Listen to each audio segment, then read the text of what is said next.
मेरा only boys group बैठा रहता है तो ये बहुत ज़्यादा टॉपिक आता है बाहर के। लड़का वो उस लड़के को देखा है वो क्या पिंक टी शर्ट पहनता है यार, वो कितना अजीब चलता है, या फिर वो ऐसे अजीब क्यों बिहेव करता है, उसको ऐसे नहीं करना चाहिए। वो ऐसे एक एक्सपेक्टेशन टाइप का रहता है कि, या फिर मेरा ही हो जाए कि कुछ अगर मैं कभी खड़ा हूँ तो मेरा कभी ऐसे अनजाने में भी हाथ अगर ऐसे रह गया तो फ्रेंड्स बोलते हैं यार ये क्या कर रहा है तू, इसको देख क्या हो गया। सरकार जो रिहेबिलिटेशन करती है, जिस नाम के लिए करती है, रिहेबिलिटेशन होना मतलब लोगों का जो अपना स्तर है वो हाइजीन जो स्तर है वो बड़ा होने के लिए करते हैं, लेकिन यहाँ पे जो इनका जो स्तर है वो अलग नीचे ही होते जा रहा है। फर्स्ट ऑफ ऑल जैसे लोग सोच रहे थे ऑब्वियसली हम भी वैसे ही सोच रहे थे, हमारी सोच भी वैसी बनी थी कि पीरियड्स जो है वो काफ़ी मतलब इम्प्योर है, तो वो टाइम पे सही में हमें प्रिकॉशन लेना चाहिए। लेकिन वो प्रिकॉशंस भी कैसे थे, फालतू चीज़ों के लिए प्रिकॉशंस, जो मेन प्रिकॉशंस हमें लेना चाहिए उस बारे में हमें बिल्कुल भी नॉलेज नहीं थी।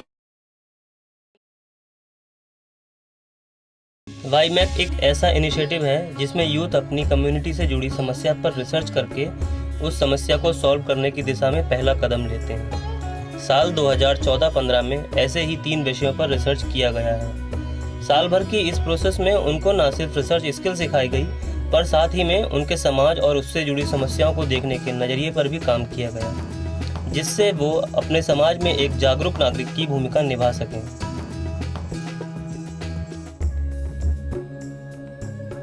मर्दानगी। लड़कों में मर्दानगी की सोच बनाने और बढ़ाने वाले घटकों का अभ्यास करने के लिए लड़के और लड़कियों के मिक्स ग्रुप ने इस विषय पर रिसर्च किया। कॉलेज के एक लड़के के बारे में बात हो रही थी और मेरे एक फ्रेंड ने बोला कि हाँ यार आजकल के लड़कों को हो गया, लड़के लड़कियों की तरह बिहेव करने लगे और लड़कियाँ लड़कों की तरह बिहेव करने लगे ना। सो उस पर बहुत ज़्यादा स्ट्राइक होते जाता है, मतलब लड़कों के जैसा मतलब क्या, लड़कियों के जैसा मतलब क्या। हम लोगों ने हर एक रोल और हर एक क्वालिटीज़ को लड़का और लड़की में डिफाइन कर दिया। इट्स लाइक सॉफ्ट रहेगी तो लड़की, स्ट्रॉन्ग रहेगा तो लड़का, है ना।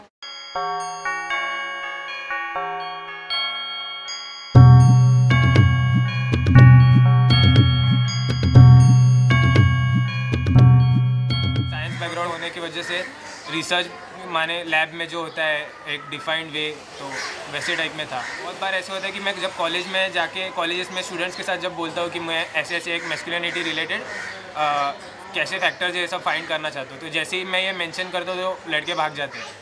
तो बहुत बार ये ऐसे ये एक नया एक्सपीरियंस था कि शायद मैं भी पहले उन्हीं लोगों में से था, लेकिन अब शायद मैं खुद जाके बोल रहा हूँ लोगों से, तो वो एक रिमेम्बरेबल था मेरे लिए। कि जब लड़कियों से हम लोग मर्दानगी और कैसे उनसे होता है ये बात करें तो उन्हें ऐसे लगता है कि जो कुछ अत्याचार हो रहा है वो सिर्फ लड़कियों पे हो रहे हैं, और इन दैट वे वो होता भी है, लेकिन लड़कों पे ये थोपा जा रहा है, ये उन्हें पूरी तरह से गलत लगता है। और जब हम लोग लड़कों से बात करते तो वो उतने अवेयर नहीं होते। फर्स्ट सबसे बड़ा उसको इन्फ्लुएंस घर करता है, क्योंकि जब से वो बचपन से बड़ा होता है तो उसके घर में दिमाग में डाला जाता है कि तू लड़का है तो रिस्पॉन्सिबिलिटी ले, तो वहाँ से लेकर पूरे उसके बड़े होने तक या फिर बुढ़ापे तक उसको कैसे इन्फ्लुएंस किया जाता है वो, यानी हम लोग ने यूथ तक ही देखा।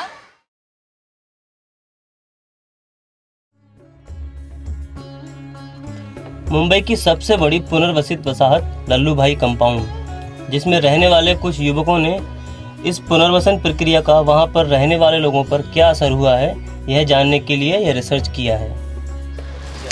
मैं अभी लल्लू भाई में रहता हूँ, उसके पहले मैं परेल में रहता था। लल्लू भाई में रह के मेरे को अभी 8 साल हो गए, ठीक है। तो हमको BMC ने रोड कटिंग के वजह से यहाँ पे भेजा रिहेबिलिटेशन करके, क्योंकि हमको जो प्रॉब्लम हो रही है औरों को हो रही है क्या और क्यों हो रही है, काय को हो रही है, इस जानने के लिए हम लोगों ने ये रिसर्च करना चालू किया। तो वाईमैक प्रोजेक्ट का पुकार का, ठीक है, इससे हम जुड़े रहे, चालू हो गया। फिर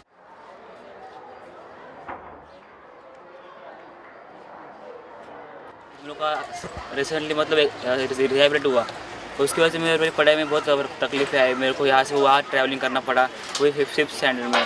माँ को भी बहुत प्रॉब्लम है, क्योंकि उसको मेरे को छोड़ने के बाद डायरेक्ट उधर काम पे जाना पड़ता था। लोगों से बात जब हम लोग को इंटरव्यू लिया तो हम लोग को ये जानकारी मिली कि यहाँ का जो प्रॉब्लम, बहुत सारी प्रॉब्लम है, सिर्फ उन लोग को एक ही बात का फ़ायदा हुआ, जो यहाँ पर उनको घर मिला गए यहाँ पे, तो इसके पीछे ट्रैक है जहाँ से लोग ट्रैवलिंग करते हैं। लेकिन यहाँ पर भी बहुत जान का खतरा होता है कि कभी अचानक से ट्रेन आती है, जो हॉर्न नहीं बजाती कभी, तो बहुत सारे लोगों की जान जाती है। क्योंकि लल्लू भाई कंपाउंड में बहुत सारे कचरे के बहुत सारे कचरे की प्रॉब्लम्स है, वहाँ इसकी वजह से बीमारियाँ फैलती है।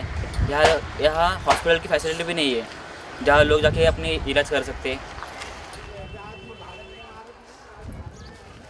उसे कैसा बात करना चाहिए, लोगों को कैसा हैंडल करना चाहिए, लोगों को कैसा एक साथ लाना चाहिए, वो थोड़ा फार तो हम लोगों ने हमारे ग्रुप में सीखा। जैसे कि हमको माहिती का अधिकार RTI सिखाया था, ठीक है, उसका तो हमको बहुत आगे भी उसका फ़ायदा होएगा बराबर। हम अलग अलग लोकेलिटी में जाके अलग अलग जैसे कि अभी माझगांव में चल रहा है, गिरगांव में चल रहा है, वहाँ पे भी उनको ऐसे ही फंसा के, मतलब ऐसे डरा धमका के फंसा के, वहाँ के जो मेट्रो ट्रेन का प्रोजेक्ट है वहाँ पे भी ऐसे चल रहा है कि तुम लोगों को वहाँ पे ही जगह दे जाएंगे, वहाँ पे ही जगह। लेकिन जो अभी मैं सुन रहा हूँ, जैसे सुन रहा हूँ कि उनको भी अंधेरी वासीना का इधर भेजने वाले, वो भी झूठ बोल के। मैं भी वहाँ पे ये प्रोजेक्ट लेके जाना चाहता हूँ, क्योंकि हमारे साथ जो हमारे साथ हो गया, लल्लू भाई कंपाउंड के साथ जो हो रहा है कि औरों के साथ नहीं हो, इसलिए हम लोग जो हमारा जो रिसर्च है, हमारा जो टॉपिक है, और सब जगह फैलाना चाहते हैं। ऐ खुदा, काश मुझे भी बना देता मर्द। दर्द में लथपथ लेटी मैं बिस्तर पर, खून के छींटे लगे हैं चादर पर।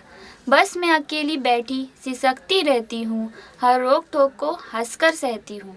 रूखा सा हो गया है अब चेहरा जर्द, मुझको बहुत सताता है ये महीनों वाला दर्द।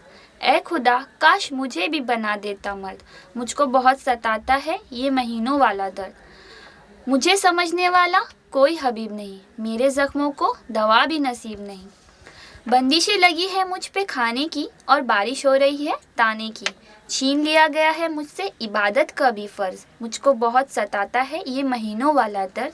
ऐ खुदा, काश मुझे भी बना देता मर्द, मुझको बहुत सताता है ये महीनों वाला दर्द। यह ग्रुप मुंब्रा से आई मुस्लिम लड़कियों का है, जिन्होंने माहवारी से जुड़ी समाज की सोच और उस सोच की वजह से होने वाली समस्याओं को समझने की कोशिश की है।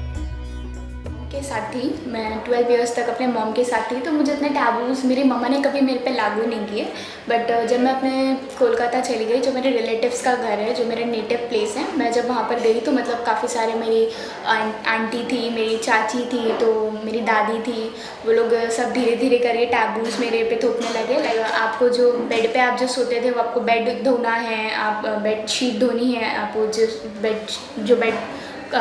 जो चादर आप ओढ़ते तो वो चादर ओढ़ना है, पिलोज़ के कवर्स धोने हैं, आप अगर नकाब पहनते तो वो धोना है, कंघी means a little thing when we are using in मतलब during periods we all have to clean it, just because we are impure and we are using that thing, so वो भी इम्प्योर हो जाता है। किचन में खाना नहीं बनाने जाना चाहिए, मतलब नापाक हो तो किचन में नहीं जा सकते। अगर वही लड़की एक ही लड़की है जो खाना बनाती है तो वो टैबूज़ बदल जाते हैं, मतलब वो अपने बिहेवियर के हिसाब से, हालात के हिसाब से वो टैबूज़ बदलते भी है और वो टैबूज़ डालते भी है। एक एक चीज़ें सामने ऐसे फैक्ट अगर सवाल हम करें तो जवाब भी कहीं ना कहीं इस्लामिक हिसाब से हमारे पास ही है। तो ये सारी चीज़ें काफ़ी ज़्यादा कंफ्यूज कर देती, क्योंकि हम ज़्यादातर लॉजिकली नहीं, हम रिलीजियस और कल्चरल हिसाब से सोचने लगे थे। जो सवाल पूछते जाओ वो सारे के सारे लोग सामने कल्चरल और रिलीजियस हिसाब से हमें जवाब देते जाते थे, बट हमें जवाब चाहिए था, लॉजिकली जवाब चाहिए था, जो जवाब हमें यहाँ पे 1 साल के फाइंडिंग्स में बने। हम लोगों ने रिसर्च में सबसे पहला क्वेश्चन ये किया था कि जब आपको पीरियड्स आया था तो आपको उसकी मालूमात थी या नहीं थी, तो कितनी लड़कियों ने बोला नहीं थी। तो हमने उनके एक्सपीरियंस पूछा कि उनको क्या एक्सपीरियंस था, तो काफ़ी लड़कियाँ डर गई थी, तो कुछ और हो गया था, किसी ने सोचा कैंसर था, किसी को उस बारे में लेके स्ट्रेस्ड हो गया था। तो आई थिंक इस बारे में लड़कियों को पहले से ही पता होना चाहिए ताकि वो प्रिकॉशन ले सके।